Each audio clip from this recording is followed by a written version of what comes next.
Hello everyone, welcome back to my YouTube channel. And आज हम बात करने वाले हैं लर्निंग की थ्योरी जो कि टॉलमैन ने दी थी। और इस थ्योरी का नाम था साइन थ्योरी ऑफ लर्निंग या learning theory of tall man. Tall man की लर्निंग की थ्योरी, अधिगम का सिद्धांत जो दिया था टॉलमैन ने।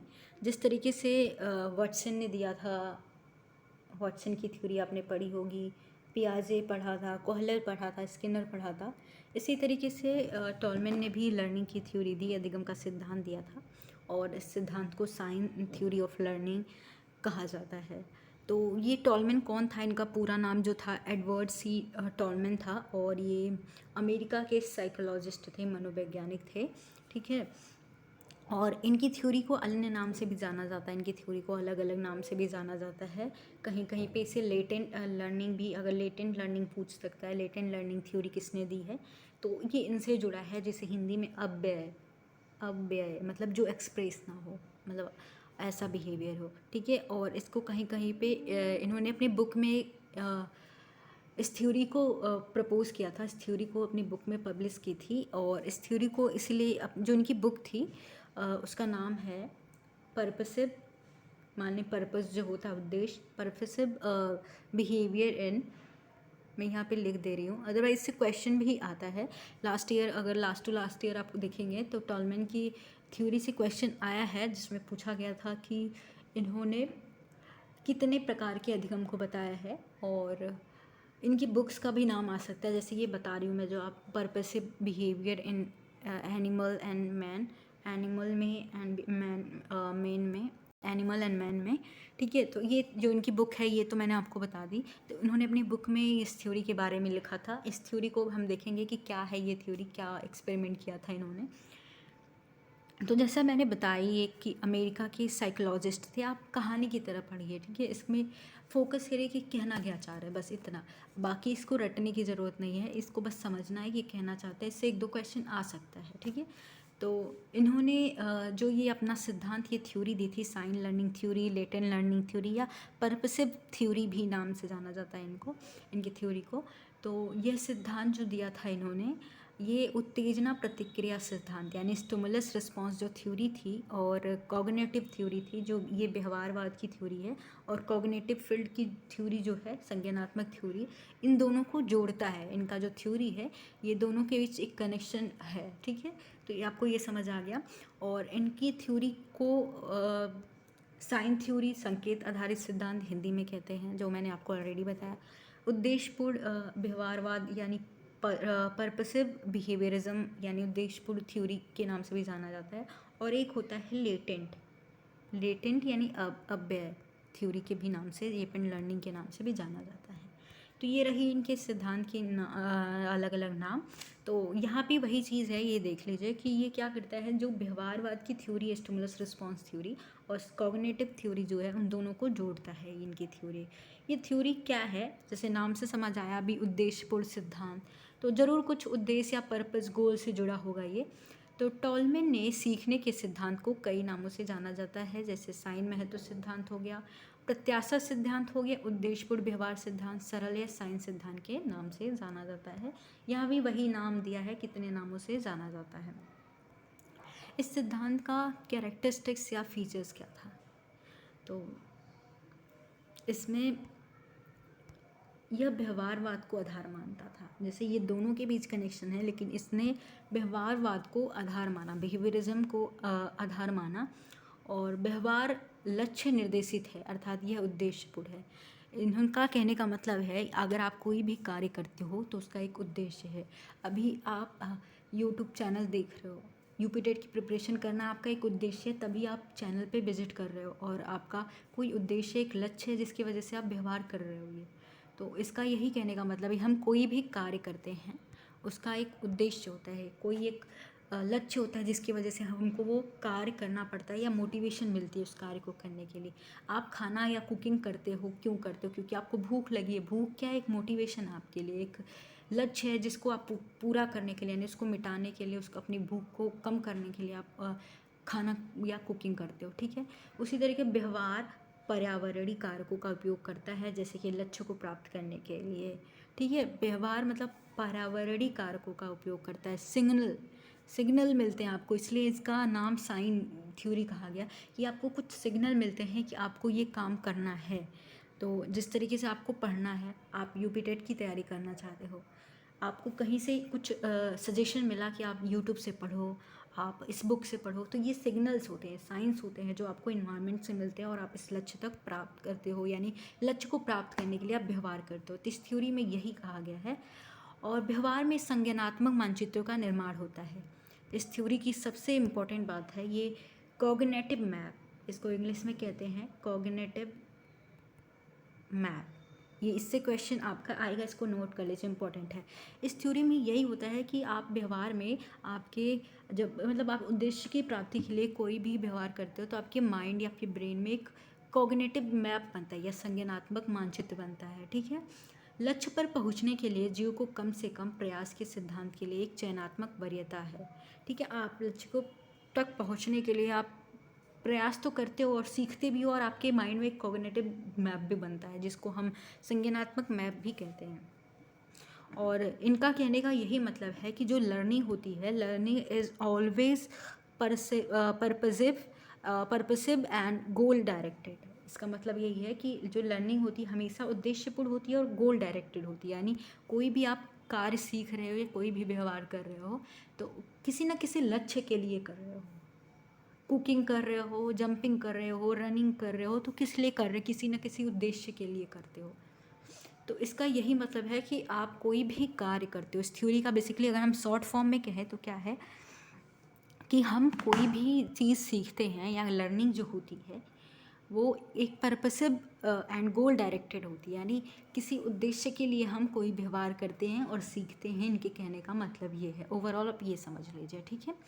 तो इन्होंने इसके लिए एक एक्सपेरिमेंट भी किया था। इन्होंने जैसे स्किनर ने रैट पे किया था उसी तरीके से इन्होंने भी रैट पे एक्सपेरिमेंट किया था।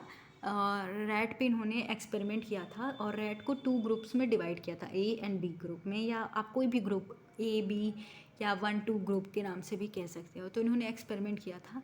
इन्होंने क्या किया था, in the experiment Tolman placed hungry rats in a maze with no reward for finding their way through it. जिस तरीके से स्किनर ने फूड रखा था उसी तरीके से इन्होंने एक पजल जैसा बनाया था।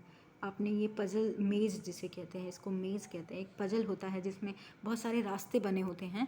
तो इन्होंने बहुत सारे ऐसे एक्सपेरिमेंट किए, जैसे कि यहाँ देखिए इन्होंने एक्सपेरिमेंट किया और यहाँ पे पहली कंडीशन की चूहे को बाहर निकलने के लिए, इधर से जाने के लिए इन्होंने कोई रिवॉर्ड नहीं रखा। यहाँ देखिए जो पहला एक्सपेरिमेंट किया इन्होंने, देखिए यहाँ एक पज़ल बनाया और पज़ल में कोई रिवॉर्ड नहीं रखा, कोई रीइंफोर्समेंट नहीं, यानी जैसे कि मैंने बताया कोई उद्देश्य नहीं था। तो चूहा इस पज़ल में गया लेकिन वो रास्ता नहीं बना पाया। मतलब इस जो ए ग्रुप था या बी ग्रुप कह सकते हैं, ए ग्रुप है ये पहला ग्रुप मान लीजिए ए, लेकिन यहाँ कोई रिवार्ड नहीं था तो उसको कहाँ जाएगा, वो इसके पास तो जाएगा नहीं। लेकिन वो इसमें गया लेकिन वो इस रास्ता नहीं बना पाया, ठीक है। तो ये एक्सपेरिमेंट हुआ लेकिन वो हंग्री था पर फूड नहीं मिला, यानी उसका कोई लक्ष्य नहीं था तो उसने अपने व्यवहार को नहीं एक्सप्रेस किया। इसके कहने का ये मतलब था कोई उद्देश्य नहीं होता तो आपका कोई व्यवहार होता ही नहीं है, ये कहना चाहते थे। फिर इन्होंने बी ग्रुप पे क्या किया, बी ग्रुप में इन्होंने एक्सपेरिमेंट किया। इधर देखिए आप बी ग्रुप पे जो एक्सपेरिमेंट किया इन्होंने, ये बी ग्रुप है, देखिए बी ग्रुप के जो रैट्स थे यहाँ पे फूड रखा। अब ये फूड की स्मेल यानी जो खाने का, अगर वो भूखे हैं तो खाने के लिए उन्होंने रास्ता बना लिया, कम समय में रास्ता बना के या फूड तक पहुँच गए। तो इसका मतलब ये है कि जो लर्निंग हुई या सीख रहे हैं, अपने व्यवहार को दिखा रहे थे बिकॉज ऑफ ये उद्देश्य या गोल कह सकते हैं, भूख को कम करने के लिए यानी फूड की वजह से यहाँ तक पहुँच गए, तो किसी गोल के लिए वो रास्ता बना लिए। फिर इन्होंने यही एक्सपेरिमेंट ए ग्रुप वालों के साथ किया। क्या किया, जो चूहे थे इनके साथ फिर से किया और यहाँ पे क्या किया इन्होंने, अब क्या किया, यहाँ पे एक फूड रख दिया, मान लीजिए यहाँ पे एक फूड रख दिया। तो जो सेकंड जो ए ग्रुप था पहले तो वो रास्ता उनको पता ही नहीं था, अपना रास्ता बना ही नहीं पाए क्योंकि उनके पास कोई उद्देश्य नहीं था, कोई फूड नहीं रखा था। लेकिन क्या हुआ, अब इस मेज़ में, इस पज़ल में ये जो चूहे थे इस फूड तक बी ग्रुप से पहले पहुंच गए, यानी जिनके पास पहले फूड रख दिया गया था, लेकिन अब देखा उन्होंने कि ये जो रैट्स थे अब जल्दी पहुंच गए, बिकॉज उनमें लर्निंग हुई थी। कहना क्या चाहते हैं, जो जो पहले ग्रुप था, जो पहला ग्रुप था, उसको पहले फूड नहीं दिया गया था, लेकिन उसको लर्निंग हुई थी उसमें, लेकिन वो लक्ष्य तक नहीं पहुंचा, मतलब वो व्यवहार उसमें एक्सप्रेस नहीं हुआ कि वो रास्ता बना लिया। लेकिन क्या हुआ कि जब वो सेकेंड टाइम उसको वहाँ पे फूड रखा गया और वो इस रास्ते पर जल्दी पहुँच गया, फूड के पास जल्दी पहुँच गया, तो मतलब उसमें ये कहना चाहते हैं कि लर्निंग हुई थी लेकिन वो एक्सप्रेस नहीं हुई थी। तो इनके कहने का मतलब है कि लेटेंट लर्निंग हुई थी, इसीलिए इन्होंने एक टर्म दिया था, और लेटेंट लर्निंग और कॉग्निटिव मैप उनमें डेवलप हुआ था। पहले वाले में भी हुआ था, सेकेंड वाले में भी हुआ था। जो पहला ग्रुप था उसमें फूड नहीं रखा था, खाना नहीं रखा था, इसलिए उन्होंने अपने लर्निंग को एक्सप्रेस नहीं किया कि वो वहाँ तक पहुँच गए, लेकिन उन्होंने सीखा था, लर्निंग हुई थी, इसलिए इसको लेटेंट लर्निंग कहते हैं। जो कि लेटेंट लर्निंग मतलब क्या होता है कि ऐसा बिहेवियर जिसमें आप लर्निंग होती है लेकिन वो लर्निंग एक्सप्रेस नहीं होती, आप रिस्पॉन्स नहीं करते हो, एक ऐसा लर्निंग होता है। इसको इसलिए लेटेंट लर्निंग या अव्यय लर्निंग कहते हैं। इन्होंने एक अव्यय लर्निंग का नाम दिया और देखा कि जो अब चूहे हैं, ये जिनके पास पहले फूड था वो तो धीरे गए थे, लेकिन अब इनके पास जब फूड रखा गया तो ये जल्दी पहुंच गए थे। तो ये एक प्रकार की लर्निंग होती है। इन्होंने ट्राई पता किया और इन्होंने ये एक्सपेरिमेंट मतलब रैट्स पे किया और अपनी बुक्स में इसे पब्लिश किया इन्होंने कि क्या होता है। और इनके कहने का मतलब ये था कि उन्होंने बुक में लिखा था जो लेटेंट लर्निंग है वो हम एनिमल्स के साथ साथ हम में भी होती है, हम में भी होती है, हम मानव में भी होती है, ह्यूमंस में भी होती है। ठीक है, कैसे कि मान लीजिए कि मैं आपको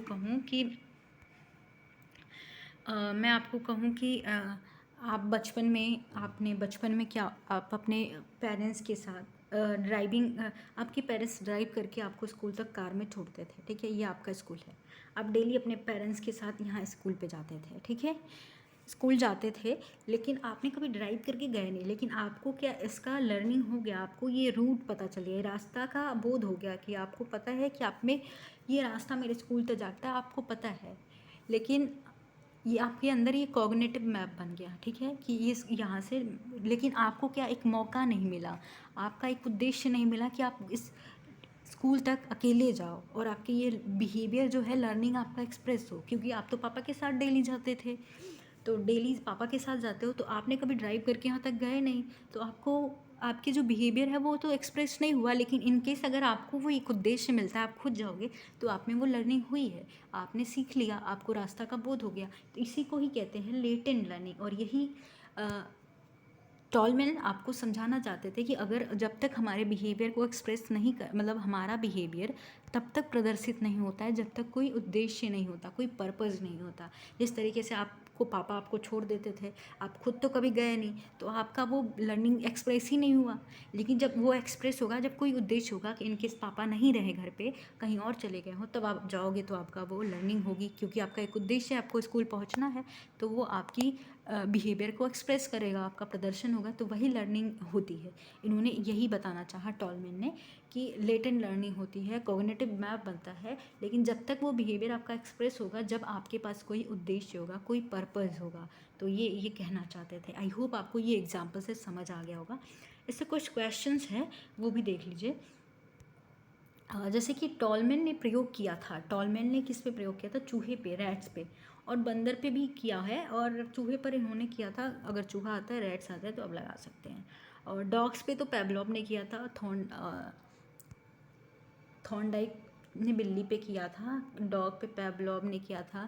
तो इस तरीके से एक्सपेरिमेंट किए गए हैं। और यहाँ पे पूछा गया है क्वेश्चन, चिन गेस्टाल्ट सिद्धांत का विकास किसने? अभी मैंने आपको बताया कि जो इनकी थ्योरी है जो थी कॉग्निटिव और बिहेवियर के बीच की कड़ी है, समझिए जोड़ता है। तो टॉलमैन ने साइन थ्योरी, साइन का मतलब ही चिन्ह है, तो साइन थ्योरी दी थी। और नेक्स्ट क्वेश्चन है कि टॉलमैन ने अधिगम के कितने नियम बताए थे, तो इन्होंने 3 नियम बताए थे। 3 नियम बताए थे, विधि का नियम, इसमें अभ्यास का नियम भी बताया था इन्होंने, क्षमता का नियम बताया था। 3 नियम इन्होंने भी बताए हैं। जिस तरीके से थॉर्नडाइक ने बताया था, इसी तरीके इन्होंने नियम बताए थे। टॉलमैन की पुस्तक कौन सी थी? स्टार्टिंग में ही मैंने आपको बताया, ये पर्पसिव है, पी है यहाँ पे, purposive behaviour in animal and man, इनकी बुक है। ये पूछा जा सकता है आपके एग्ज़ाम में। सो ये आपका वो पजल ही है, मेज़ है, जिसमें चूहे को फूड नहीं दिया गया है। एंड आई होप आपको ये क्लियर हो गया होगा। नेक्स्ट वीडियो में हम लेविन कर्ट यानी कर्ट लेविन की थ्योरी पढ़ेंगे, जो कि फील्ड थ्योरी है, उससे भी क्वेश्चन आया है। वीडियो अच्छी लगती है तो प्लीज़ लाइक करना, शेयर करना और चैनल को सब्सक्राइब ज़रूर कर देना। Thank you.